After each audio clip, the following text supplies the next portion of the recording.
করতে চলেছি যার একটা ফ্লাইটের মূল্য হলো $5,00,000 আর আমরা $25,000 প্রাইভেট জেটেতেও ফ্লাই করব আর একটা $10,000 ফার্স্ট ক্লাস সিটেতেও আর একটা ব্লিমেও আরো অনেক কিছু। কিন্তু পৃথিবীর কিছু লাক্সারিয়াস প্লেনে যাত্রা করে কেমন লাগে সেটা দেখবার আগে আমরা পৃথিবীর সবথেকে সস্তা প্লেনে যাত্রা করব। এর অবস্থা খারাপ। এই নাও $1। আমি খুবই নার্ভাস। তোমার নার্ভাস হওয়ার কোনো দরকার নেই, আমি হাফ ডজন বার এটা করেছি। আপনি এটা 6 বার করেছেন। এর আওয়াজটা লন মোভার ইঞ্জিনের মতো কেন? আরে না, আরে না, ও মাই গড, ও না, আমরা অনেক জোরে যাচ্ছি ভাই। Bye Jimmy. এটা আমার একদমই সেফ মনে হচ্ছে না। ওর ক্যামেরার সঙ্গে Wow! এক্ষুনি ধাক্কা লাগছিল, একটুর জন্য বেঁচে গেল। তুমি সিট বেল্ট বেঁধেছো তো? আপনি আমাকে শুধু বাঁচিয়ে রাখার দিকে ফোকাস করুন। আমি চেষ্টা করছি। ঠিক আছে, ও এখন হাওয়াতে আছে। চ্যানেলটা আমি নিয়ে নেব। আমি আমার ফুটেজ পেয়ে গেছি, চাইলে ল্যান্ড করতেই পারো। না, ও প্লিজ চলো, এবার চলো। ও আমাকে স্যালারি দেয়, একটু সাবধানে। আর যদি আপনাদের এটা ক্রেজি লাগে তাহলে ভিডিওটা শেষ পর্যন্ত দেখুন। আমরা পৃথিবীর সবথেকে দামি প্লেন টিকেটে যাত্রা করতে চলেছি। এক মিনিট, তুমি আমাকে নার্ভাস করে দিচ্ছ। ও মাই গড, ওরা নিচে নামছে। আমরা ল্যান্ড করতে যাচ্ছি। মাটিতে চলে এসেছি, আমরা বেঁচে গেছি। আমাদের পরের প্লেনের ফার্স্ট ক্লাস টিকিট হলো $1,000। তাহলে ব্যাপারটা এই হলো বয়স, আমি সমস্ত ফার্স্ট ক্লাস টিকিট কিনে নিয়েছি, তোমরা যেখানে খুশি বসতেই পারো। তোমার কি একটু মিরাকেল মিস লোশন চাই? কেন? কারণ এটা ফার্স্ট ক্লাস ভাই, খুবই ঠিকই আছে। যত্ন। হ্যাঁ? আমাদের সবার কাছে সিটের সাথে একটা টিভিও আছে। এই টিকিটে আছে ভালো ভালো খাবার, বাথরুমের জিনিস আর একটা পাজামা। আমরা এগুলো বাড়িতে নিয়ে যেতে পারি কি? আর লম্বা ফ্লাইটের জন্য রিক্লাইন। এটা নিচে নেমে একটা বেডের মতো হওয়া উচিত। মনে হচ্ছে যেন কবরে আছি, বেশ ভালো হ্যাঁ, লাগলো। এটা সত্যি দারুণ। আর সব থেকে ভালো কথা, এই $1,000 টিকিটের সব থেকে বেস্ট পার্ট হলো আমাকে নোলেনের সঙ্গে কথা বলতে হবে না।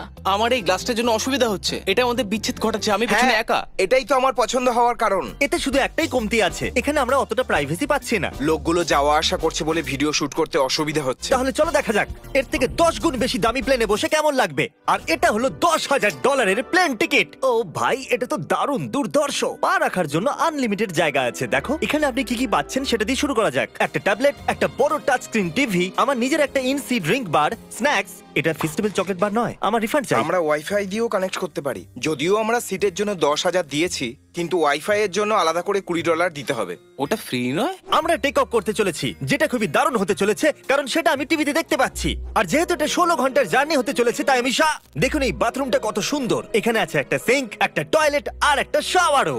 দারুণ ব্যাপার। একটু ওদিকে দেখো, আমরা শূন্য প্রায় 30,000 ফুট উপরে আছি আর আমি এখানে শাওয়ারও নিতে পারি। আর এর সাথে আমি আর বয়েজ যত খুশি গরমেট ফুড অর্ডার করতে পারি। আর শুধু এটাই নয়, সব থেকে ভালো জিনিসটা শেষে আছে। হাই, কি খবর? প্লেনের পিছন দিকে একটা প্রাইভেট লাউঞ্জও আছে। হে জিমি, হ্যাঁ, ওয়াও, এটা স্বপ্ন নয়। এটা ছিল $10,000 একটা প্লেন টিকিট। ক্যামেরা উপর থেকে নিচে করো। আর এবার আমি আছি $25,000 প্লেন টিকিটে, যেটা এই সিঁড়ি দিয়ে উঠলেই পাওয়া যাবে। ঠিক বলেছো, এখানে ফ্লোর আছে। এটা দারুণ ব্যাপার না? এটা খুবই ক্রেজি। আমরা অন্য লোকেদের ওপরে বসতে চলেছি। ও মাই গড, এটা হলো আপনার রুম। $25,000 আমরা দুটো বড় রুম পাচ্ছি। ও, এটা তো খুব দারুণ। আমি এর আগে এরকম দেখিনি। আরে বাপরে। আগের প্লেনের তুলনায় আমরা এখানে 4 গুণ বেশি জায়গা পেয়েছি। আমি এরকম প্লেন আগে কখনো দেখিনি যেখানে আমি জাম্পিং জ্যাক করতে পারি। এই দেখো, আমরা পাচ্ছি দুটো চেয়ার্স আর অনেকগুলো টিভি। এই একটা ঘরে এতগুলো টিভি আছে, যেটা আগে সবকটা প্লেন মিলিয়েও ছিল না। একজন পার্সোনাল ফ্লাইট অ্যাটেন্ডেন্ট খাবার সার্ভ করে। এরকমটা কেন? একটা বিশেষ প্রাইস পয়েন্টের পরে ওরা সবসময় ক্যাভিয়ার দেয়। আর একটা বাথরুমও। বলছি, কিছু বলতে পারি? এই বাথরুমটা আমাকে হতাশ করলো। এখানে কোনো শাওয়ার নেই, হিটেড ফ্লোরসও নেই, আর সাইজও অর্ধেক।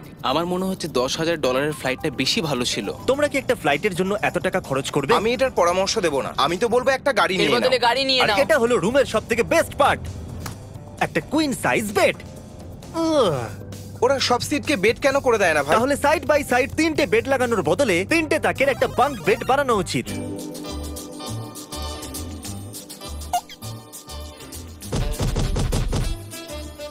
Good morning. ঘুম তো খুব সুন্দর হয়েছে। কাল উঠে পড়ো, আমরা ল্যান্ড করতে চলেছি। আমি একটা পাথরের মতো ঘুমিয়েছি। এটা ছিল পৃথিবীর সবথেকে দামি কমার্শিয়াল ফ্লাইট। এবার সময় এসেছে প্রাইভেট ফ্লাইটের।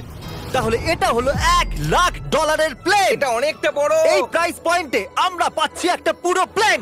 Private, private, private. ভাই, এটা তো ইয়টের মতো। এটা তো অসাধারণ। এটা তো সত্যি অসাধারণ। তুমি একটা ক্রেজি জিনিস জানতে চাও? এখানে একটা নয়, এমন 4টে রুম আছে। এখানে লাউঞ্জ এরিয়াও আছে। ভাবলাম এটুকুই থাকবে। গাইজ, একটু এদিকে এসো। এটা কোন ঘর? এটা লিটারালি একটা লাউঞ্জ এরিয়া, যেখানে অনেক স্ন্যাক্স আর একটা বড় টিভি আছে। আর যদি ক্লান্ত হয়ে পড়ো তাহলে একটা প্রাইভেট বেডরুমও পাওয়া যাবে। ডুড কি? এটা একদম হোটেলের মতো। আর সবার শেষে আছে একটা বাথরুম। তারিক, এখন তুমি তোমার মুখটা বন্ধ রাখো। চুপ করো। এটা দারুণ। বাথরুমে এখানে একটা সিটও আছে। তুমি কখনো এর থেকে অর্ধেক সাইজের জেট দেখেছো? না।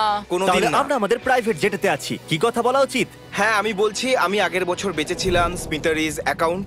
Oh God! এই দাঁড়াও, আমার মনে হচ্ছে আমি পেছনের দিকে সাবধানে। যাচ্ছি। ও গোপ্রো! বুঝতেই পারিনি আমরা টেক অফ না, করছি। আমার ক্যামেরা!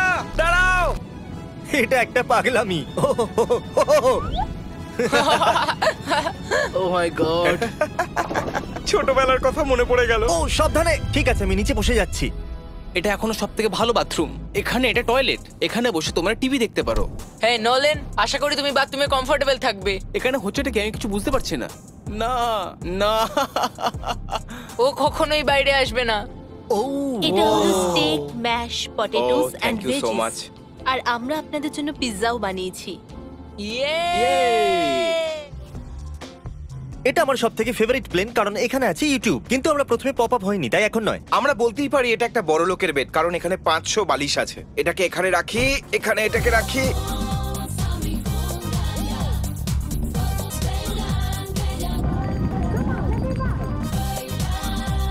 এবার এই জিনিসটা আমি ওড়াবো। একটা প্রাইভেট প্লেনের এটাই বিশেষত্ব, আমরা যখন যা খুশি সেটাই করতে পারি। কার্ল প্লেন ওড়াচ্ছে, চ্যান্ডেলার পিৎজা খাচ্ছে, ক্রিস একটু ঘুমিয়ে নিচ্ছে, জানি না নোলান কোথায়। আর প্রাইভেট ফ্লাইং এ কোনো লেবার হয় না, আর কোনো টিএসও থাকে না, তাই অনেকটা সময় বেঁচে যায়। এই জন্য প্রত্যেক বড় লোক একটা করে প্রাইভেট জেট কিনে নেয়। হে গাইস, আমরা হ্যাঁ? আর কিছুক্ষণের মধ্যেই ল্যান্ড করব। কাল, দরজা খোলো, আমরা ল্যান্ড করতে চলেছি। আমাকে এখান থেকে বের করো। ও ও ও ও মাই গড, এটা তো একদমই স্মুথ নয়। এক মিনিট, নোলান কি বাথরুমে? কার্ল, ওকে বাইরে বার করো। ও ও, তোমার ফ্লাইট কেমন ছিল? ওই $1000 ফ্লাইট থেকে তো ভালো ছিল। আর